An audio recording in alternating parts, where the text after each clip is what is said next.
আমি বলে দিয়েছি, সারা পশ্চিমবাংলার যত মাজার আছে 2025-27 মধ্যে ঐক্যবদ্ধভাবে সব মাজার বুলডুজার দিয়ে ভেঙে দিতে হবে, আর যত বুলডুজারের খরচা আমি দিয়ে দেবো। এইসব কথা যখন বলে দিয়েছি তখন বলছে আমাদের পীরের মাজার ভাঙবে বলেছে। কি বললাম বুঝলেন? আল্লাহু আকবার। মানে পীর সাহেবদের সঙ্গে আর হিন্দু ভাইদের কিছু মিল আছে, মারাত্মক মিল আছে না। এই আপনার আদিনার মসজিদে শিবের লিঙ্গ পাওয়া গেছে, আর শিব কজন আর ওর লিঙ্গ কটা? রাম মন্দিরে শিব পাওয়া গেল, আদিনার শিব পাওয়া গেল, তা ও শিবই বা কটা আর ওর লিঙ্গই বা কটা? এটা একটা জানার ব্যাপার। হ্যাঁ, এই দেখুন আপনাকে একটা মজার কথা বলি। কলকাতা যান তো আপনারা এই রোড দিয়ে দমদম এয়ারপোর্ট পার করে মধ্যমগ্রাম আর বারাসাত এর মাঝখানে দেখবেন রাস্তার ধারে একটা মাজার আছে, ছোট্ট এরকম। লক্ষ্য করতে করতে আসবেন, এদিক দিয়ে গেলে ডান দিকে পড়বে, ওদিক থেকে গেলে বাম দিকে পড়বে, ঠিক আছে? আর মাজারটায় লেখা আছে বাবা একদিল শাহ মাজার। আচ্ছা ভালো, ওই পীর সাহেবের দেখছি আর একটা মাজার আছে আমাদের বারাসাত কাজীপাড়াতে, বাবা একদিল শাহ। ওই পীর সাহেবের আর একটা মাজার আছে হাড়োয়াতে, উত্তর 24 পরগনায়, একই পীর একদিল শাহ। আমি বলে একটা পীর মরেছে কয় জায়গায়? এটা ভাবনা চিন্তার ব্যাপার। পীর তো একজন, তা মরে কয় জায়গায়? সব জায়গায় মাজার, আর সব জায়গাতে মানুষ সেজদা দিচ্ছে। তা ব্যাখ্যা করছে এরকম ভাবে, বাবারা আমার, ও ভাইরা আমার, আমাদের পীর সাহেব আগেকার দিনে লরি টরি ছিল না, বাস ছিল না, ট্রেন ছিল না, কলকাতায় গিয়েছিল বই কিনতে। বই মাথায় করে আসার সময় হেঁটে হেঁটে পা ব্যথা হয়ে গিয়েছিল বলে বারাসাতের ওই রাস্তার ধারে বসেছিল 5 মিনিট।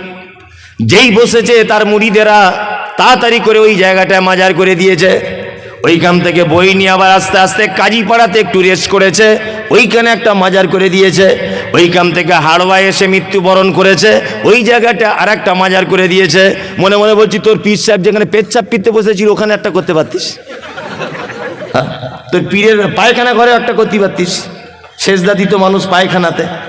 তাহলে হারামখোরদের মনে হচ্ছে ওদের কাঁচা কুঞ্চি যদি আর আমার হাতে শাসন ক্ষমতাই থাকতো, হযরত ওমরের মতো জামানা যদি এটা হতো, তা ওদের চামড়া তুলে দিতাম। মানুষের ঈমান নষ্ট করার সব থেকে বড় কারখানা, তার নামে মাজার আর ফকির। কি বললাম বুঝলেন? বর্তমান সময়ে একটা মানুষের কাছ থেকে, সুস্থ সবল মানুষের কাছ থেকে, নিরীহ মানুষের কাছ থেকে ঈমান হরণ করার সব থেকে বড় মাধ্যম, তার মধ্যে আপনাদের মুর্শিদাবাদে কয়েকটা খাতারনাক চিজ আছে। খুব বাড়াবাড়ি করছে কদিন, হ্যাঁ খুব বাড়াবাড়ি। পরশুদিন দিয়েছি ওকে সার্প দিয়ে ধুয়ে, তাও লজ্জা শরম নাই, তাও বলছে। আমি কোনো একটা বক্তব্যতে বলেছি শবে বরাত শুধু বেদাত না, পচা বেদাত। কি বললাম বুঝলেন? পচা বেদাত। এমনি লোকাল বেদাত হলে আলাদা ব্যাপার, পচা বেদাত। আর আমাকে বলছো শবে বরাত হাদিসে আছে। কোন হাদিসে আছে বল? শবে বরাত কোন হাদিসে আছে বল? শাবান মাস সম্পর্কে আল্লাহ নবী সাল্লাল্লাহু আলাইহি ওয়াসাল্লামের দুটো ঘোষণা, ভালো করে বোঝার চেষ্টা করুন। এক, আলেম ওলামারা আছেন, ভালো করে আমার মিস হলে বলবেন। এক, মুহাম্মদ সাল্লাল্লাহু আলাইহি ওয়াসাল্লাম অধিক মাত্রা বেশি শাবান মাসে সিয়াম পালন করতেন, অধিক। ওনার স্ত্রী উম্মে সালমা রাদিয়াল্লাহু তাআলা আনহা তিনি হাদিস বর্ণনা করেছেন, তাই তো? আবু মুসা আশআরী থেকে একটা হাদিস বর্ণিত আছে, তিরমিজিতে আছে হাদিসটা। আবু মুসা আশআরী, সমস্ত ওলামায়ে কেরামগণ বলছেন হাদিসটা যঈফ। শুধুমাত্র একজন মুহাদ্দিস আল্লামা আলবানী, নাসিরউদ্দিন আলবানী রাহিমাহুল্লাহ হাদিসটাকে হাসান বলেছেন, সহিহ বলেননি, কিছু বলেননি, হাসান মানে আমলের যোগ্য বলেছেন। কি? যে শাবান মাসের রাত্রিতে আল্লাহ সুবহানাহু ওয়া তাআলা পৃথিবীর সব মানুষকে ক্ষমা করে দেন, দুইজন মানুষকে বাদ দিয়ে। এক, যাদের অন্তরে রয়েছে হিংসা অপরের জন্য, আর দুই, মুশরিক যারা শিরিক করে। এই দুই শ্রেণীর মানুষ বাদ দিয়ে আল্লাহ সুবহানাহু ওয়া তাআলা প্রত্যেক মানুষকে ক্ষমা করে দেয়। এই দুইটা মাত্র জিনিস দেখতে পাওয়া যায়। আল্লাহ রাসূল বেশি রোজা রাখতেন, সিয়াম পালন করতেন শাবানে। আর কি করতেন? আর কিছুই করতেন না। আমলের জন্য কোনো হাদিস নাই। আল্লাহ অত্র মাসের দুটি রাত, একটা রাত্রিতে অজস্র মানুষকে ক্ষমা করে দেন। এই তো হচ্ছে কথা, তাই না? এই মাত্র দুটি মাত্র কথা শাবান মাস সম্পর্কে। আর এ বিয়াদব বলছে বাড়িতে মোমবাতি জ্বালাতে হবে, কারণ বলছে মৃত্যু মানুষেরা এসে তাছাড়া বাড়ি খুঁজে পাবে না, রুহুগুলো সব বাড়ি আসে রাতের বেলা। আর বলছে যে হালুয়া করতে হবে, আল্লাহর নবীর দাঁত ভেঙে দিয়েছিল তাই।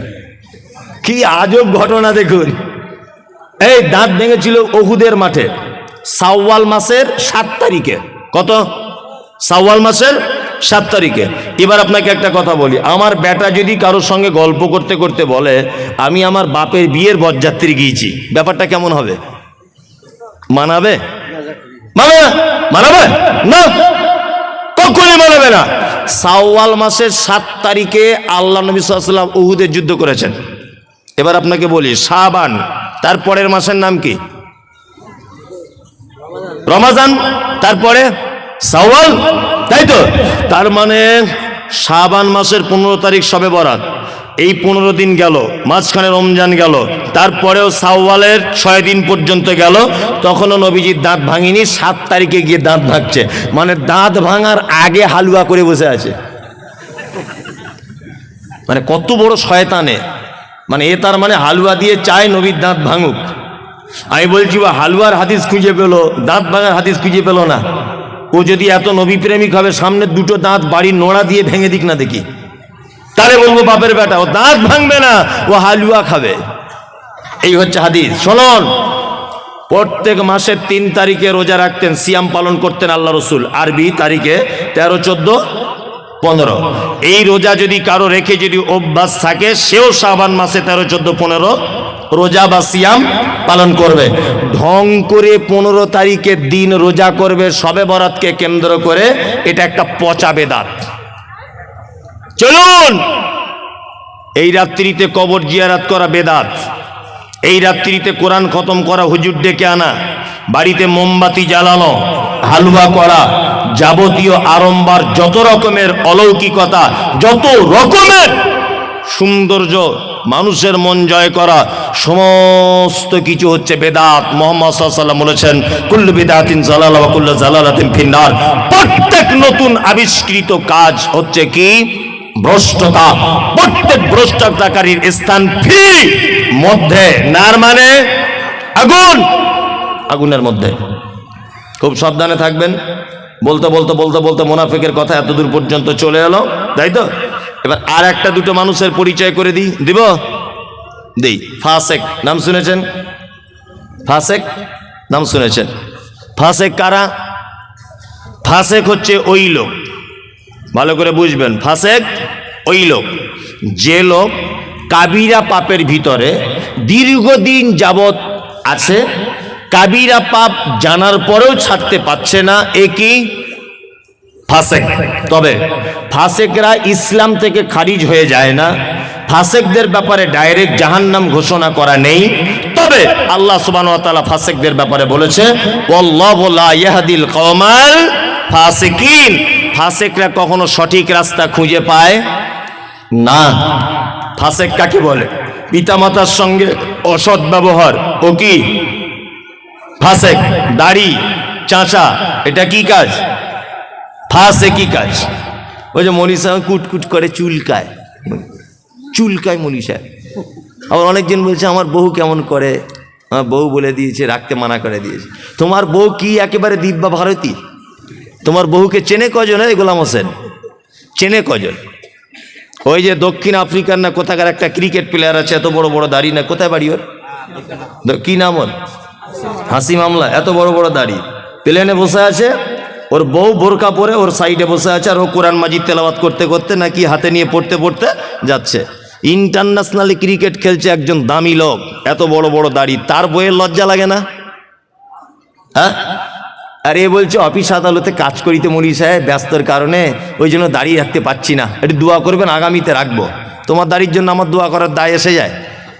তোমার দাড়ি বাড়ার জন্য আমি দোয়া করব? বদমাইশির জায়গা পাও না।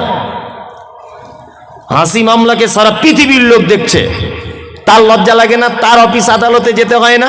তাকে প্লেনে করে এদেশ থেকে ওদেশ ছুটতে হয় না? ইন্টারন্যাশনাল ক্রিকেট প্লেয়ার হিসাবে মাঠে নামতে লজ্জা লাগে না? আর তোমাকে পুলিমদার লোক চেনে, সারগাছির লোক চেনে, গোটা মুর্শিদাবাদের লোক তোমাকে চেনে? কেউ চেনে না। তোমার লজ্জা কিসের? লজ্জা লাগছে, আশ্চর্য ব্যাপার। হচ্ছে ফাঁসাকে, কারণ এটা একটা বড় পাপ। এটা বড় পাপ জানার পরেও ও যে চাচ্ছে বারবার এই কারণেও ফাসেক। তবে একটা কথা বলে দিচ্ছি, ফাসেক আপনি যদি এই কাজের কারণে হন তাহলে আপনাকে তওবা করে ফেরত আসতে হবে। এখন রাস্তা আছে যে আপনি ফাসেকে আছেন।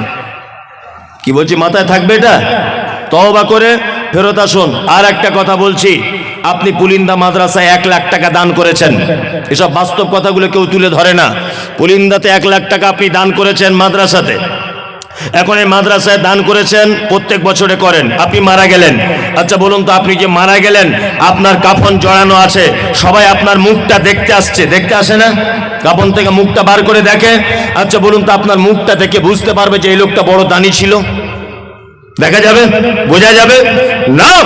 আত্মীয়তার সম্পর্ক আপনার ভালো ছিল, আপনার মুখ দেখে কেউ বুঝতে পারবে যে লোকটার আত্মীয়তার সম্পর্ক ভালো ছিল? বোঝা যাবে? যাবে না। পৃথিবীতে একটা মাত্র চরম পর্যায়ে সুন্নত আছে, সেটা হচ্ছে এই। যদিও দাড়ি রাখার ব্যাপারে কেউ কেউ বলেছে দাড়ি রাখা ওয়াজিব, বাধ্যতামূলক, ফরজের সমতুল্য। কি বলছে বুঝতে পারছেন? আচ্ছা বলুন, পৃথিবীতে একটা মাত্র আমল আছে যে আমলটা মানুষের কবর পর্যন্ত প্রমাণ করে যায়, তার নাম দাড়ি। মানুষ মারা গেলে দাড়ি চেঁচে কবরে ঢোকায় না, এই অবস্থায় দেয়, এই অবস্থায় দেয়। অন্তত পক্ষে ফেরেশতারা দেখে বলবে আমাদেরই দলের লোক ছিল, অন্তত একটু আরাম হতে পারে হিসাবটা, বুঝলেন না? আর একেবারে শ্যাম্পু করা লোক যদি ঢুকে যায়, ফেরেশতারা যদি বুঝতে পেরে যায় এই ঢুকেছে রে, এবারে হিসাব কড়াকড়ি করে মার, বলবে কি বলবে না? বলবে, এটা বাস্তবতা। এইটা দেখে অন্তত পক্ষে ফেরেশতারা বুঝতে পারবে যে এটা আমাদেরই লোক ছিল, বুঝতে পারবে না? অনেক তো মেয়েরা আবার আছে, দাড়িওয়ালা ছেলে বিয়ে করতে চায় না, করে না? অনেক মেয়ে, ও কলেজে পড়ে নাকি একটু মডার্ন হয়েছে, শুনছি বলে কলেজে পড়ে মেয়েটা, বিশাল ডিগ্রি করছে, ওই জন্য দাড়িওয়ালা ছেলে পছন্দ করে না। অথচ যখন বিয়েতে বসে ওর বরকে বলে দেয় ভালো পাঞ্জাবি আর ভালো টুপি পরবে, কিন্তু বিয়ে করার সময় দেখছি আব্দুল কাদের জেলানির মতো পাগড়ি আর পাঞ্জাবি পরে যাচ্ছে। কেন আন্ডার প্যান্ট পরে আসতে বলতে পারতে? মৌলভী সাহেবদের পছন্দ করো না, দাড়িওয়ালা পছন্দ করো না, তা বিয়ে করার সময় আমার ঢং করে মৌলভী সাহেবের মতো ভ্যাগ ধরতে বলছো কেন? যে পাঞ্জাবি পরতে এসো। আপনাদের এখানে বিয়েতে পড়ে বাচ্চা কাচ্চারা পড়ে, আবার বিয়ে করতে এসে এইরকম করে আছে মুখে রুমাল দিয়ে, মানে এত লজ্জার ব্যাটাও আর কি। 3 লাখ টাকা পণ নিয়েছে হারাম কর, তখন লজ্জা লাগেনি। 4 লাখ টাকা পণ নিয়েছে, 8টি আর গাড়ি চেয়েছে, তখন লজ্জা লাগেনি। আর বিয়ে করতে গিয়ে এরকম করে বসে আছে, মনে হচ্ছে কোমরে লাঠি মেরে কোমরে হাড় ভেঙে দিয়ে। হারাম কর 3 লাখ টাকা চাইতে সবার সামনে লজ্জা লাগলো না, আর ঘোমটা দিয়ে বসে আছে, মানে লজ্জাপতি গাছ বেটে খেয়েছে। লজ্জা সরব আছে তোমার? বিয়াদব কোথাকারে। বাস্তব না অবাস্তব বলছি? পঞ্চাইতে লজ্জা লাগে না বেটির বাপের কাছে, বেটির বাপের কাছে টাকা চাইতে লজ্জা লাগে না, আর বিয়ে করতে গিয়ে পুরুষ মানুষ রুমাল দিয়ে বসে আছে এরকম করে। কি একেবারে লজ্জাশীল পুরুষ। লজ্জা শরম থাকা দরকার। ওই জন্য যে সমস্ত মেয়েরা এ ব্যাপারে আপত্তি করেন, আপনাকে আমি বলে দিয়ে যাচ্ছি, কোনো মেয়ে যদি নিজে আপত্তি করে যে দাড়িওয়ালা ছেলে বিয়ে করব না, আমি মমতাজুল ইসলাম বলছি আপনি তার থেকে দূরে থাকুন। আখিরাতেও কল্যাণ হবে, দুনিয়াতেও কল্যাণ হবে। আপনার আখিরাতেও কল্যাণ, দুনিয়াতেও কল্যাণ, কারণ ও নারী নামের হস্তিনী। আল্লাহ নবীর একটা সুন্নত, আল্লাহ নবীর একটা কঠিন পদক্ষেপকে যে মেয়ে অঙ্গীকার করে সে মেয়ে মুসলিম থাকতে পারে না। শুনুন, আপনি নামাজ পড়েন না আলাদা ব্যাপার, আমি আপনাকে ধরেছি যে ভাই আপনি নামাজ পড়া ধরুন, আপনি বলছেন মৌলভী সাহেব লজ্জা লাগছে আপনাকে দেখে বারবার নামাজের কথা বলেন, সত্যি আমি খুব অপরাধী। ও মুসলিম, ও জানে নামাজ ফরজ, কিন্তু আমাকে দেখে ও লজ্জা পাচ্ছে, তার মানে ওর ভিতরে আল্লাহর ভয় আছে, একটু চার্জ দিলে ও নামাজ পড়া ধরে যাবে। কিন্তু একটা লোককে নামাজ পড়ার কথা বলতে গেলাম, সেই লোকটা আমাকে বলছে তুই নামাজ পড়ে কি পেলি, ঘোড়ার ডিম ফালতু, ওর ইমান আর থাকবে না, সঙ্গে সঙ্গে বেঈমান হয়ে যাবে। কি বলছি বুঝতে পারছেন? এই লোকটা নামাজ পড়ে না, একে আমি গিয়ে বলছি চাচা একটু নামাজ পড়ুন, তখন বলছে মৌলভী সাহেব পড়তে পারছি না, কাজের চাপে খুব লজ্জা লাগছে, ইনশাল্লাহ চেষ্টা করব। ও মুসলিম, ও কি মুসলিম? আর উনি যদি এ কথা বলেন যে তুমি নামাজ পড়ে এতদিন কি করলে, আমি ঘোড়ার দিন নামাজ না পড়ে 2 তলা বাড়ি করে নিলাম, তাহলে উনি বেঈমান, ও আর মুসলিম থাকতে পারলো না। তুমি দাড়ি রাখতে পারছো না, এটা আলাদা ব্যাপার। মেয়ে তোমার বাপ দাড়ি রাখতে পারেনি, এটা তোমার বাপের দুর্বলতা। তোমার ভাই দাড়ি রাখতে পারেনি, এটা তোমার ভাইয়ের দুর্বলতা। কিন্তু তোমাকে যে ছেলে বিয়ের কথা বলতে এসেছে, তোমাকে যে ছেলে বিয়ের কথা বলতে এসেছে, তার যদি দাড়ি থাকে, সে তো মুহাম্মদ সাল্লাল্লাহু আলাইহি ওয়াসাল্লামের পদ্ধতিতে দাঁড়িয়ে রেখেছে। তুমি যে তাকে ঠাট্টা করলে, বিদ্রূপ করলে, বিবাহের জন্য অপ্রয়োজন মনে করলে, আমি তো মনে করি ওই দাড়ি থাকা ছেলেটাকে যদি অপমান করে বাড়ি পাঠায় বা দাড়ি আছে বলে যদি বিয়ে না বসতে চায়, তাহলে ওই মেয়েটাও ঠিক তেমন বেঈমান হয়ে যাবে, কারণ ও একটা চরম হাদিসকে অপমান করার কারণে। খুব বুঝে শুনে কথা বলবেন, হিসাব করে। তবে আলহামদুলিল্লাহ সব মেয়েরা নয়, আমার মাদ্রাসাতে 200 থেকে 250 মেয়ে আছে। আমি এই পর্যন্ত মনে হয় জীবনে কত মেয়েকে যে বিয়ে দিয়েছি তা আল্লাহ ছাড়া কেউ জানে না। কি বলছি বুঝতে পারছেন? অজস্র মেয়েকে বিয়ে দিয়েছি। এই কিছুদিন আগে মেদিনীপুরের একটা মেয়ে আছে আমার মাদ্রাসাতে, এই যে আমার পিছনে বসে আছে শামীম, আপনাদের মাওলানার এখানকার ছেলে আর কি। ও তো যায়, ওরা সব সময়তেই যায়, আমার বাড়িও গিয়েছিল সেদিনও। তা এরা সব দেখে এসেছে আমার মাদ্রাসা। আর একটা মেয়েদের মাদ্রাসা আছে, 200-250 মেয়ে পড়ে আলহামদুলিল্লাহ। আবার মোটামুটি এই তো শামীম গিয়েছিল ভিত্তি স্থাপনের দিনে, 3 বিঘা জমির উপরে ছেলেদের মাদ্রাসা তৈরি হচ্ছে ইনশাল্লাহ, দোয়া করবেন। হিফজখানা আল্লাহ যদি কবুল করে নেয়, কেউ আর আটকাতে পারবে না। দ্রুত গতিতে কাজ চলছে ইনশাল্লাহ। শেষ কাজ করতে আমার একটা টার্গেট 1 কোটি টাকার আমরা বাজেট রেখেছি। যদি বলছেন টাকা আপনার বহুত টাকা, তো তাহলে আমার 1 পয়সাও নেই। যা টাকা পয়সা পাচ্ছি সব লাগিয়ে দিচ্ছে, বাকিটা আল্লাহ ম্যানেজ করে দিচ্ছে বিভিন্ন মানুষের মাধ্যমে। যাই হোক, যে কথা বলছিলাম সেটা হচ্ছে এই যে আমার একটা মাথাতে একটা জিনিস কাজ করে। বেদাতিরা একটা কথা বারবার বলে যে আহলে হাদিসরা কোরআন পড়তে পারে না। বারবার এটা কথা প্রশ্ন কিন্তু তারা তোলে না। ওই জন্য আমি সারা পশ্চিম বাংলাতে নিয়ত করেছি একটা হিফজখানা শুধুমাত্র হাফেজ হবে, শুধুমাত্র হাফেজ আর কারি, শুধু কোরআনটাকে শুদ্ধ করে পড়ানোর জন্যে 2 বছরের কোর্স দিয়ে কমপ্লিট করবে ইনশাল্লাহ। এরকম মনোবৃত্তি আছে। রমজানের পর থেকে যে কটা রুম রেডি হবে সেই কটা রুম দিয়ে চালু করে দেবে ইনশাল্লাহ। নিয়ত করে নিয়েছি ওটা। আমার জীবনে এটাই উদ্দেশ্য যে আমি এর মাধ্যমে মরে গেলেও যেন কবরে শুয়ে শুয়ে নেকি পাই, এতটুকু। এছাড়া কোনো আর আমার আশা নেই, কোনো আশা নেই।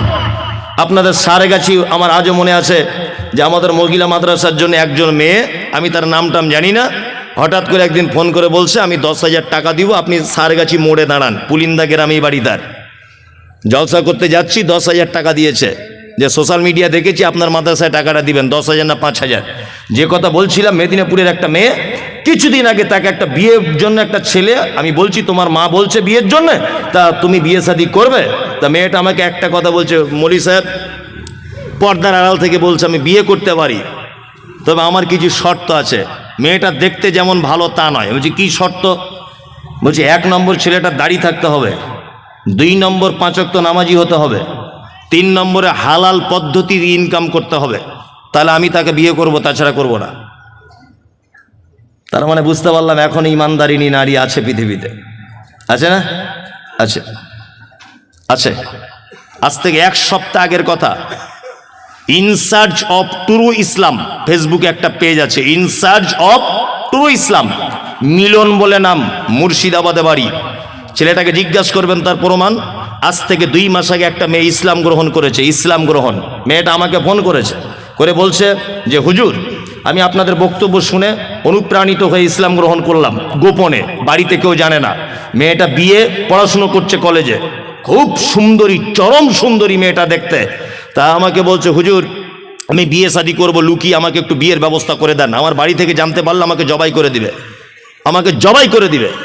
সেই মেয়েটাকে আজ থেকে 5 দিন আগে আপনাদের বহরমপুরে একটা ছেলের সঙ্গে বিয়ে দিলাম। তা মেয়েটাকে বলছি কেমন ছেলে পছন্দ? তা মেয়েটা বলছে দাড়িওয়ালা ছেলে হতে হবে, 5 ওয়াক্ত নামাজ পড়তে হবে, হালাল ইনকাম করতে হবে, গরিব হলেও চলবে, ঘর বাড়ি থাক আর না থাক। মানে মেয়েটা এত সুন্দরী, যদি বলছেন আপনি দেখলেন কি করে? সত্যি বলতে ও আমাকে দেখার জন্য একটা ছবি পাঠিয়েছিল যে আমি এই মেয়েটা, সেটা দেখে আমি একটা অনুভব করলাম। দেখুন, একজন হিন্দু নারী 2 মাস ইসলাম গ্রহণ করেছে, তার মনের ভিতরে ইসলামের কত ভালোবাসা জন্ম হয়েছে বলে নারী এই কথা বলতে পারছে দাড়িওয়ালা ছেলে ছাড়া বিবাহ করবো না। আপনাকে ফোন নাম্বার দিতে পারি, তার বরের কথা বলবেন যে ঘটনা সত্য না মিথ্যা। বাড়ি থেকে বার হয়ে চলে এসেছে, হিন্দু মেয়ে মুসলিম হয়েছে, ইসলাম গ্রহণ করেছে, তার সমস্ত কোর্টের ডকুমেন্টস রয়েছে, মুসলিম একটা ইমানদার ছেলে তাকে স্ত্রী হিসাবে গ্রহণ করেছে। ভালো নারী নেই এ কথা বলবো না, তবে যত খারাপই আমাদের যারাই কলেজে পড়ছে আর যারা বড় ডিগ্রি করতে যাচ্ছে ফ্যাশন হয়েছে, এরা বলছে আমাদের আর পছন্দ হচ্ছে না, আমাদের আর পছন্দ হচ্ছে না। কি বলছি বুঝতে পারছেন? দূরে থাকবেন। আল্লাহ তুমি আমাদের ফাসিকি থেকে বাঁচার তৌফিক দান করো, আমিন বলুন, আমিন। চলুন আর একটা ব্যাখ্যা করে দিই, তারপরে আর একটা করব, সেটা হচ্ছে মুশরিক। নাম জানেন মুশরিক? মুশরিক, মুশরিক কে? শিরিক করে, উনি ভালোই বলতে পারছেন, শিরিক করে মুশরিক। এবার আপনাকে একটা কথা বলে দিচ্ছি, শুনে রাখেন, এ কথা বললে তো আরো আপনি আশ্চর্য হবেন। হিন্দু, মুসলিম, জৈন, খ্রিস্টান, হাঁড়ি, চুয়ার, চামার, বাগদি, ছুতর, মেথর, পৃথিবীতে যত জাতির মানুষ বসবাস করে, যত ধর্মের মানুষ বসবাস করে, কোন ধর্মের ভিতরে মুশরিক বর্তমানে খুঁজে পাওয়া খুব মুশকিল। হিন্দু, এদের ভিতরে মুশরিক নেই। খ্রিস্টান, এদের ভিতরে মুশরিক নেই। ইহুদি, এদের ভিতরে মুশরিক নেই। হিন্দু বর্তমানে যারা, তাদের ব্যাপারে কোরআন মাজিদে শব্দ এসেছে সাবেঈ। সাবেঈ হচ্ছে তারা। কারা? সাবেঈ হচ্ছে তারা যারা এক আল্লাহকে আল্লাহ বলে মানে, তারপরেও বিভিন্ন দেব দেবীর আলাদা আলাদা ক্ষমতা আছে এটা মানে, এরা হচ্ছে সাবেঈ। একটা হিন্দু ভাইকে জিজ্ঞাসা করবেন এত বৃষ্টি হচ্ছে কে দিচ্ছে, ও এক চান্সে বলবে বৃষ্টি দিচ্ছে উপরওয়ালা, বলবে না? তার মানে ও জানে উপরে একজন আছে। তারপরেও দেখবেন ও লোহা লাকড়ির ব্যবসা করে, কি পূজা করে? বিশ্বকর্মা। তার মানে ওর এটা ধারণা যে লোহা লাকড়ির ডিপার্টমেন্টটা বিশ্বকর্মার হাতে আছে। আরে কলেজের স্টুডেন্ট, স্কুলের স্টুডেন্টরা কি পুজো করে? সরস্বতী। সরস্বতীকে বলা হয় বিদ্যার দেবী।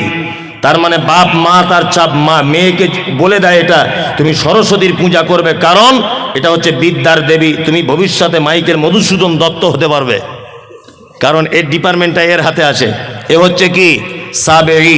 মুশরিককে মুহাম্মদ সাল্লাল্লাহু আলাইহি ওয়াসাল্লামকে বলা হচ্ছে, আপনি জিজ্ঞাসা করুন তাদেরকে রাত এবং দিনের বিবর্তনের মালিককে। এক চান্সে তারা বলবে আল্লাহ। সুস্থতা অসুস্থতার মালিককে? আল্লাহ। বেঈমান মুশরিক আবু জেহেল কথা বলবে। আল্লাহ নবী সাল্লাল্লাহু আলাইহি ওয়াসাল্লাম যখন বলছেন কি ব্যাপার, রাত দিনের মালিক আল্লাহ, এ কথা আপনি বললেন, সুস্থতা অসুস্থতার মালিক আল্লাহ, এ কথা আপনি বলছেন, তাহলে কেন আপনি আল্লাহকে ডাইরেক্ট ডাকতে পাচ্ছেন না? আবু জেহেল তখন বলছে, মোহাম্মদ শোনো, বেশি ফটর ফটর করিও না, সব কিছুর মালিক আল্লাহ এটা আমি জানি, কিন্তু তোমার আল্লাহকে ডাইরেক্ট পাওয়া যাবে না।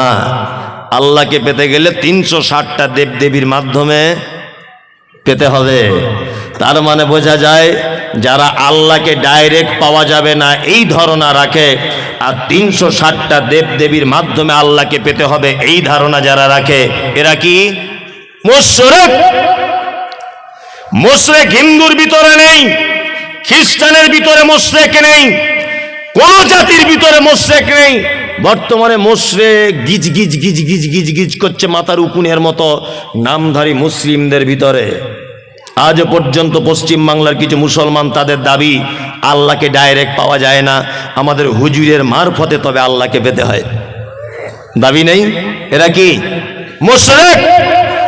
এই দেখুন আল্লাহ তাআলা মুশরিকদের ব্যাপারে সূরা তাওবা আয়াত নম্বর 114 আল্লাহ তাআলা বলছেন, মা কানা লিন-নবিয়্যি ওয়াল্লাযীনা আমানু আন ইস্তাগফিরু লিল মুশরিকিন। নবী এবং ইমানদারদের জন্য উচিত নয় যে মুশরিকদের জন্য ক্ষমা প্রার্থনা করবে। এই মুমতাজুল ইসলাম বলছি, যারা মাজার পুজো করে, যারা পীর পুজো করে, ওদের জানাজা তো দূরের কথা, ওদের জন্য দোয়া পর্যন্ত করা যাবে না, কারণ ওরা মুশরিক। অবশ্যই ওরা মুশরিক, ওরা মুসলিম নয়। আল্লাহ তাআলা বলছেন, ওয়ালাউ কানু উলি কুরবা, যদিও তারা তোমার নিকট আত্মীয় হয়, তবুও তাদের জন্য ক্ষমা প্রার্থনা করা যাবে না। আমাদের বেটা বেটিদের বিয়ে শাদী দেওয়া হচ্ছে না? হচ্ছে তো। বেটির বিয়ে ঘটক ছেলে দেখেছে, ঘটক সাহেব এসে বলছে ছেলে খুব ভালো, বলছে কি করে? বলছে স্কুল মাস্টার। মেয়ের বাপ তখন বলছে আলহামদুলিল্লাহ, আমি তো এরকম ছেলেই চাইছিলাম। তা আর একজন এসে তখন বলছে যে ঘটক আবদুল্লাহ ভাই, তুমি বেটিটা যেখানে বিয়ে দিচ্ছ ওরা মাজার পূজারি গো, পীর পূজারি। তখন বলছে তোমাদের যত সব পীর ফাই এইসব, ছেলে চাকরি করে সেটা আগে দেখো, তাই না? চাকরি করে সেটা আগে দেখো। আল্লাহর ভাষাওয়ালাও কানু উলি কুরবা, মোশরেক, মাজার পূজারি, ঠাকুর পূজারি, এরা যদি তোমার নিকট আত্মীয় হয় তবুও তাদের সঙ্গে কোনো সম্পর্ক রাখা যাবে না। খুব সাবধানে থাকবেন। চলুন, এতক্ষণ পর্যন্ত খারাপ লোকেদের পরিচয় করিয়ে দিলাম। এবার আপনাদেরকে পরিচয় করিয়ে দিব ভালো মানুষের সঙ্গে, তার নাম মোমেন। যারা বসে আছেন মোমেন হতে চান সবাই ইনশাল্লাহ। 12টা বেজে গেছে তো মানুষের আর বসে থাকতে চাইবে না, তবুও মানুষ থাকবে আলহামদুলিল্লাহ। চালাবো নাকি? হ্যাঁ চালাই, চলুন, কোনো সমস্যা নেই। আমার টাইম দেয় 1টা পর্যন্ত, এরপরেও আর একটা বক্তা। যারা উঠবেন হিসাব করে উঠবেন। চলুন এবার মোমেনের পরিচয় দিই। মোমেনকে, হ্যাঁ ঠিক বলে দিয়েছে, আমি তখনই করব। মোমেনের কথা বলে দিই। এক, আল্লাহ বলেন ইন্নামাল মুমিনুনা আল্লাযীনা ইযা যুকিরাল্লাহু ওয়াজিলাত কুলুবুহুম ওয়া ইযা তুলিয়াত আলাইহিম আয়াতুহু যাদাতুহুম ঈমানা ওয়া আলা রাব্বিহিম ইয়াতাওয়াক্কালুন। আল্লাহ মুমিনের পরিচয় দিচ্ছেন। মোমেনকে আল্লাহ বলছেন মোমেন তারা যারা পাপ করে, অন্যায় করে, খারাপির মধ্যে লিপ্ত থাকে, তারপরেও যখন তারা আল্লাহর ভয় তাদের অন্তরের ভিতরে চলে আসে, তারা তখন ভয়ে থর করে কাঁপে। 2,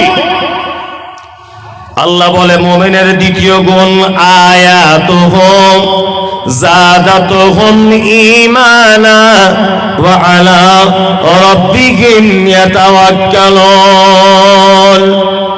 দ্বিতীয় নম্বরের মোমেন হলো তারা, আল্লাহ বলে যাদের সামনে কোরআনের আয়াত তেলাওয়াত করা হলো, তাদের ঈমান, কোরআনের আয়াত শুনলে যেন ঈমান বেড়ে যাবে। আয়াত শুনলে ঈমান কি হবে?